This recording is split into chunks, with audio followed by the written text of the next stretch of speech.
ከቀለማት ከቅመማ ቅመምና ከጥልቅ ፍልስፍና ምድር መሃራጃዎች በዝሆን ጀርባ ላይ ሆኖ ከሚያስተዳድሩባት የእውነት ጽንሰ ሐሳብ የህይወት መሰረት ከሚሆንባት ጥንታዊ ምድር ህንድ ይህ ታሪክ ተገኘ። በጥበቡና በፍትሁ የሚታወቅ ንጉስ ቪክራም በዙፋኑ ላይ ሳለ የለበሰውን ልብስ ያደፈና የተቦጫጨቀ ሰውነቱ የከሳ አንድ ልጅ ወደ ፍርድ ችሎቱ ገባ።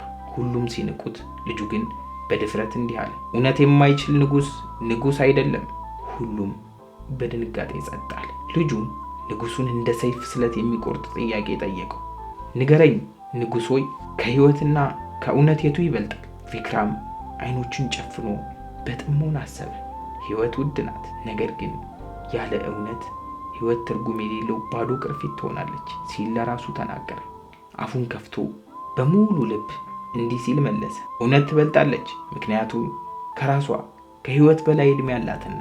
በዚያ ቅጽበት ያ ቡትቷም ልጅ ፈገግ አለና ወደ ብርሃን ተለውጦ ተሰወረ። እርሱ ለማኝ ሳይሆን የንጉሱን ልብ የሚፈትን ሰማያዊ መልአክ ነበር። ከዚያ ቀን ጀምሮ ህዝቡ የአንድ ገዢ እውነተኛ ታላቅነት በሀብቱ ሳይሆን በፈታኝ ጊዜ እንኳን ከእውነት ጎን ለመቆም ባለው ድፍረት እንደሚለካ ተገነዘበ።